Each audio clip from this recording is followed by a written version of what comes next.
आज जब हम इंडियन वुमेन्स के बारे में सोचते हैं तो कुछ इस तरीके की इमेज हमारे सामने आती है। पिछले कुछ दशकों में भारत में मोटापा बहुत तेजी से बढ़ा और अगर आप रिसर्च करें तो आपको पता चलेगा कि ये संख्या महिलाओं में बहुत ज्यादा है पुरुषों की अपेक्षा में। Latest national family health research के अनुसार BMI के हिसाब से जहां पुरुष आबादी 4% फैट पाई गई, वहीं महिलाओं में आबादी 6% थी। तो ऐसा क्यों है कि महिलाओं में मोटापा ज्यादा तेजी से बढ़ रहा है? इसे समझने के लिए समस्या की जड़ तक हमें जाना पड़ेगा।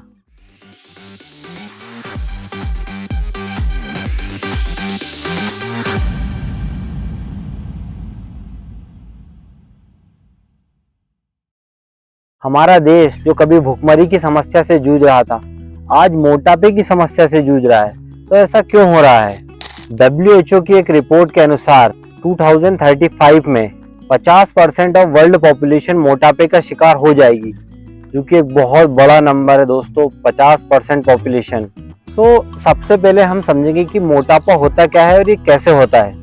अगर हमने इस बात को समझ लिया तो हमारा आधा काम वैसे ही खत्म हो गया। हम जब भी कुछ खाते हैं, ये खाना हमारे स्टमक में जाता है, वहाँ पर पाचन के दौरान प्रोटीन, कार्ब्स और फैट में भोजन टूटता है, जहाँ प्रोटीन बिल्डिंग ब्लॉक्स बनाता है जिसका काम होता है कि मसल्स को रिपेयर करना। फैट से फैटी एसिड बनते हैं और जो कार्बोहाइड्रेट है वो ग्लूकोज का निर्माण करता है, जो कि बाद में जाके लीवर में ग्लाइकोजन के रूप में जमा होता है। और जब कार्बोहाइड्रेट एक्सेस मात्रा में हम लेते हैं तो ये ग्लाइकोजन फैट में कन्वर्ट हो जाता है, जो कि एक स्टोरेज फॉर्म है एनर्जी का। अब आप देखेंगे कि महिलाओं में एब्डोमिनल फैट ज्यादा होता है, कमर के आसपास एक फैट जमा होते हैं जिसे एब्डोमिनल फैट कहते हैं। और जो एब्डोमिनल ओबेसिटी होती है वो नॉर्मल ओबेसिटी से बहुत ज्यादा खतरनाक होती है। और इस एब्डोमिनल ओबेसिटी के कारण डायबिटीज, कोलेस्ट्रॉल और BP जैसी समस्या बहुत आसानी से बढ़ जाती है। तो एब्डोमिनल ओबेसिटी वो ओबेसिटी होती है जो आपकी कमर से मेजर करके बताया जाता है कि आप मोटे हो या नहीं हो। एक फॉर्म होता है BMI और दूसरा है एब्डोमिनल ओबेसिटी, जो आप कमर से आपको मेजर करके पता चलता है आप मोटे हो या नहीं।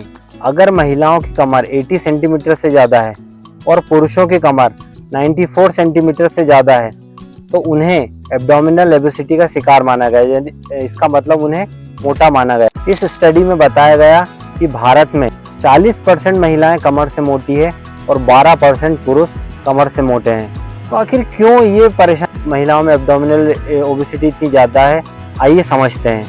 पहला और सबसे महत्वपूर्ण जो कारण है वो है हैवी कार्बोहाइड्रेट डाइट। जरा नज़र डालिए इस डाइट पर। ये सारी चीज़ें राइस से बनी हुई है, स्पेशली साउथ इंडिया में सारी चीज़ें जो भी आप देखेंगे राइस से बनी हुई होती है, जिसके कारण कार्बोहाइड्रेट इंटेक बहुत ज़्यादा बढ़ जाता है और जो ओबेसिटी का एक बहुत बड़ा कारण होता है। और नज़र डालिए ये नॉर्थ इंडियन फूड पे, यहाँ पे ग्लूटेन, कार्बोहाइड्रेट, इसकी इतनी ज़्यादा एक्सेस और हैवी प्रोसेस ऑयल इतना ज़्यादा यूज़ करने के कारण कार्बोहाइड्रेट और फैट की मात्रा बहुत ज़्यादा बढ़ जाती है। Indian counselling of medical research ने 12 साल तक एक सर्वे किया, उसमें पता चला कि इंडियंस की डाइट का 70% कार्बोहाइड्रेट होता है, जबकि US में ये परसेंटेज 50% होता है। यही कार्ब का ओवरडोज, स्किनी फैट और मोटापे का बहुत बड़ा कारण होगा। आपने देखा होगा कि अक्सर इंडियंस कुछ इस तरीके से दिखते हैं। तो महिलाएं अगर एक सिग्निफिकेंट और कंटिन्यूअस अप्रोच लगाए और अपनी डाइट से कार्ब को कम करके प्रोटीन की मात्रा अगर बढ़ा दे तो उन्हें बहुत ही अच्छा रिजल्ट प्राप्त होगा। अगर आपको प्रोटीन डाइट और डाइट के बारे में ज़्यादा जानना है तो आप कमेंट्स में बताइएगा, मैं उसके ऊपर भी एक वीडियो बनाऊंगा। दूसरा और सबसे महत्वपूर्ण कारण है वो है हार्मोनल इम्बैलेंस। महिलाओं में हार्मोनल इम्बैलेंस एक बहुत ही बड़ी और मैं कहूँ सबसे बड़ी समस्या आज के दिन में हो गई है। PCOD, थायराइड, इंसुलिन, इन हार्मोन्स के इम्बैलेंस होने से महिलाओं में वेट गेन बहुत तेजी से हो रहा है। जहाँ पे हाइपोथायराइड आपके मेटाबॉलिज्म को पूरी तरीके से स्लो कर देता है, इसके कारण आप वेट गेन करते हैं। वहीं PCOD में एंड्रोजन के इम्बैलेंस के कारण आपका वेट गेन होता है। और इंसुलिन रेजिस्टेंस होने पर इंसुलिन जो कि आपके लोअर एब्स में जमा हो जाते हैं वो फैट को एक्यूमुलेट करते हैं और आपको फैट करते जाते हैं, आपको मोटा करते जाते हैं। तो क्या सॉल्यूशन है इसका, हार्मोनल इम्बैलेंस का? हार्मोनल इम्बैलेंस का मेडिकल साइंस में कोई भी जवाब नहीं है उसका। अगर आप अपने हार्मोन्स को बैलेंस करना चाहते हैं तो आपको सबसे पहले योगा अपनाना ही पड़ेगा। Yoga, meditation, healthy diet, time से सोना। अगर आप ये सब चीज़ों को फॉलो करते हैं और एक हेल्दी लाइफस्टाइल को अपनाते हैं तभी आप हार्मोन्स को बैलेंस कर सकते हैं। तीसरा कारण है सेल्फ केयर। शादी से पहले तो महिलाएं अपना बहुत ख्याल रखती है। शादी से पहले उन्हें सबसे अच्छा दिखना है और फिट रहना है, उसके लिए बहुत सारे जतन वो करती हैं।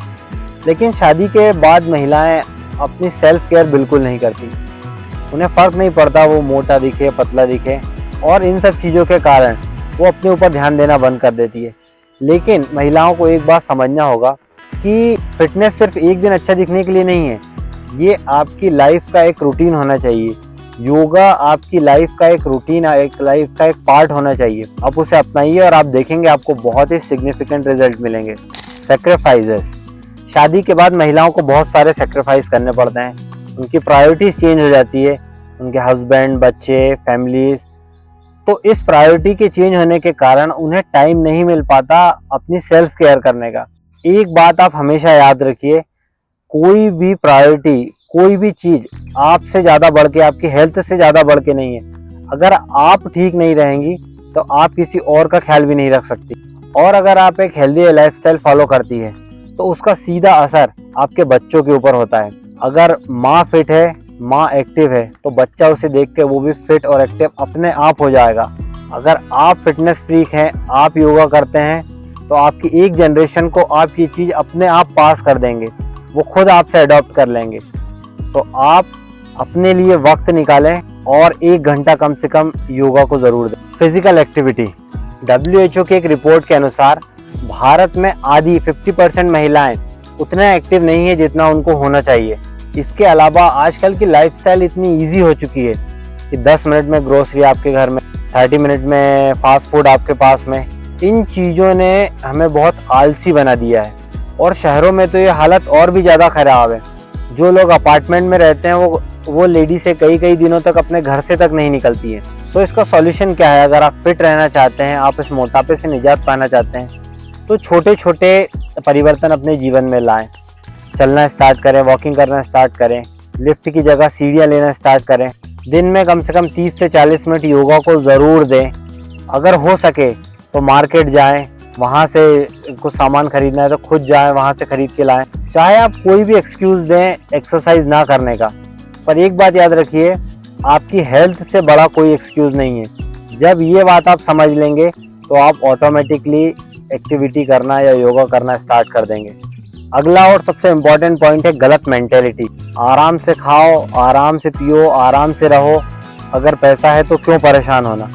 आज के युग में काम ना करना एक अमीरी का सिंबल बन गया है। हमारी बात एक जिम ट्रेनर अनन्या से हुई। उन्होंने बताया कि आप जितना ज़्यादा चलेंगी, एक्टिव रहेंगी, उतना ही ज़्यादा आप रिफ्रेश फील करेंगी। लेकिन आज के समाज में काम ना करना एक लग्जरी का सिंबल बन चुका है। पहले के ज़माने में महिलाएं घर में सारा काम खुद करती थी, झाड़ू पोछा, नीचे बैठना। इससे उनकी कुछ हद तक एक एक्सरसाइज भी होती थी, जिससे उनके जो रिप्रोडक्टिव ऑर्गन्स हैं उसमें ब्लड सर्कुलेशन अच्छा हो जाता था, जिससे हार्मोन्स बैलेंस रहते थे। वहीं पहले महिलाएं उपवास करती थी, जो कि बॉडी को डिटॉक्स करने और वेट मैनेजमेंट करने में बहुत ही कारगर है। लेकिन आजकल ये सब चीज़ें बकवास बन गई हैं। और अगर कोई महिला उपवास करती भी है तो वो उपवास में कुछ ना कुछ खाती रहती है, जो कि बिल्कुल ही गलत है। तो क्या किया जाए? आप घर के अपने छोटे छोटे काम कर सकते हैं। अगर आपके पास टाइम है तो आप एक्टिव लाइफस्टाइल अपना सकते हैं, आप फास्टिंग कर सकते हैं। अपने जीवन में कुछ छोटे छोटे बदलाव अगर आप करते हैं तो आप देखेंगे कि कुछ ही दिनों में आपकी जो मोटापा है वो रिवर्स होने लगा है। आप अपने हीरो वाइसली चुनें। जब भी हम टेलीविज़न पे या कहीं पर बड़े पर्दे पर ऐड देखते हैं, कहीं बताया जा रहा है कि डर के आगे जीत है। डर के आगे जीत नहीं है, डर के आगे शुगर है।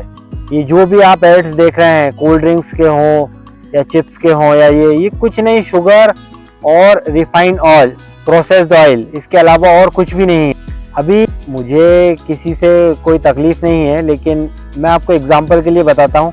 मैं आपको ये ऐड दिखाना चाहता हूँ। Thank you. ये क्या है आलिया? Black सबसे tea। बाद में लास्ट में आई तुम्हारी चीज कोई? हाँ, क्योंकि मैं कॉफी नहीं पी सकती। तो रेड टी, ब्लैक टी। इसमें शुगर डाला है? थोड़ा सा डाल।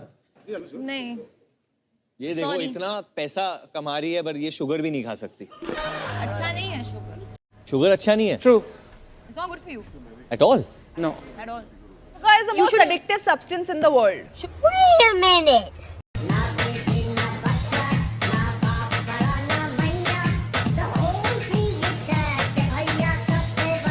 तो आप देख सकते हैं कि यहाँ पे जो एक्टर खुद हैं वो तो एक शुगर का एक टुकड़ा भी नहीं खाते, लेकिन हमें प्रमोट करते हैं कि कोल्ड ड्रिंक्स पीजिए, चॉकलेट खाइए, चिप्स खाइए और पता नहीं क्या क्या।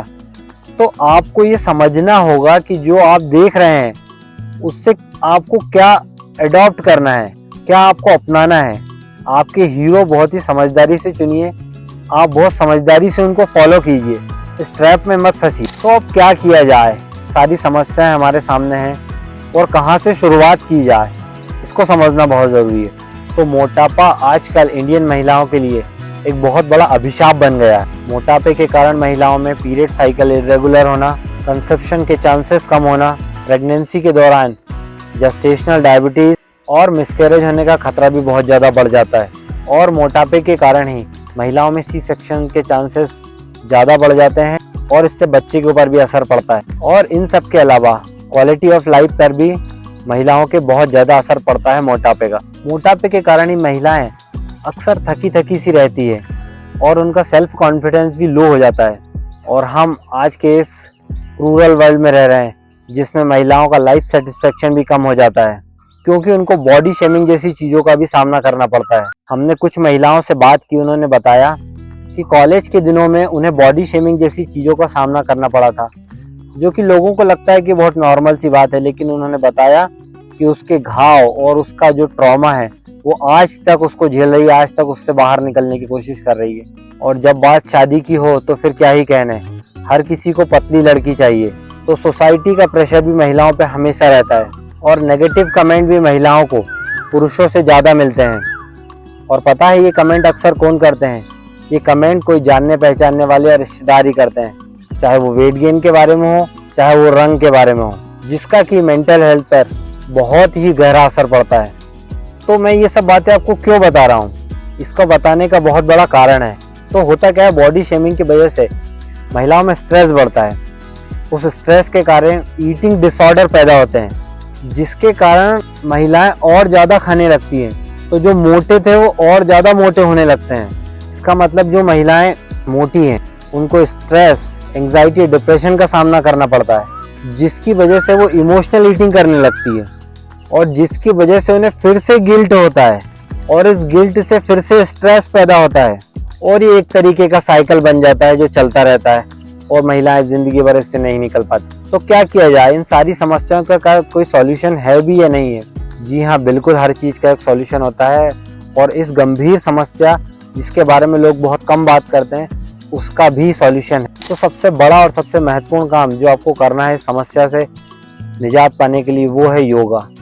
आप योगा को अपनाइए, आप देखेंगे आपकी लाइफ चेंज हो जाएगी, आपके हार्मोन्स बैलेंस होने स्टार्ट हो जाएंगे, आपकी जो मेंटल लेवल है वो अच्छा हो जाएगा, आपके ईटिंग डिसऑर्डर है वो ख़त्म होना स्टार्ट हो जाएंगे और आप एक दूसरे वर्ल्ड में चले जाएंगे अगर आप प्रॉपर योगा करते हैं। तो दूसरा सबसे मेन फैक्टर है डाइट। इसके बिना आप ये जर्नी में आगे नहीं बढ़ सकते।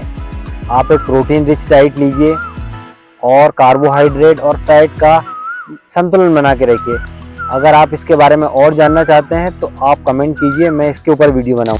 Develop some routine. आपको आपके जीवन में सिर्फ एक दिन सोच के कुछ नहीं हो सकता।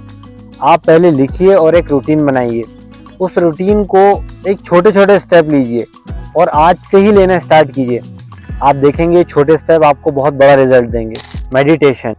आप सोचेंगे मेडिटेशन का मोटापे से क्या मतलब है, लेकिन मेडिटेशन अगर आप करते हैं और आपका मेंटल हेल्थ क्लियर है तो बाकी की आपकी फिजिकल हेल्थ अपने आप ठीक हो जाएगी। तो मेडिटेशन को हल्के में ना, अपनी एक्टिविटीज़ बढ़ाइए, इंक्रीज योर एक्टिविटीज़। चाहे तो चलिए, दौड़िए, घर में आप काम कर सकते तो घर में कीजिए, योगा क्लासेस जाइए, जिम जाइए, जो भी आप कर सके, लेकिन आप फिजिकल एक्टिविटी 1 घंटा अपने लिए दीजिए। कुछ स्पोर्ट्स खेलना स्टार्ट कीजिए। महिलाओं में हमने देखा है कि महिलाएं स्पोर्ट्स से काफ़ी दूर होती जा रही है, लेकिन एक जो नॉर्मल महिला है उसको भी स्पोर्ट्स को अपने जीवन में अपनाना चाहिए। अब अपनाइए, आप देखिए आपको बहुत अच्छा रिजल्ट मिलेगा।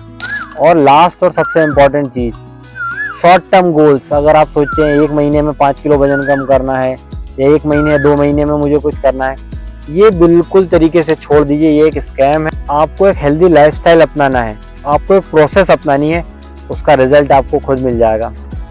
ये बहुत ही एक सेंसिटिव टॉपिक था जिस पे मैंने काफ़ी रिसर्च करके और काफ़ी मेहनत करके ये वीडियो बनाया है और इसके सॉल्यूशन मैंने आपको दिए हैं। तो आई होप कि इससे सभी महिलाओं को फ़ायदा हो, उनकी लाइफ में कुछ ना कुछ चेंजेस आए। अगर आपकी लाइफ में इतना भी चेंजेस आता है इस वीडियो के कारण, तो मेरे लिए बहुत बड़ी बात है। Thank you so much.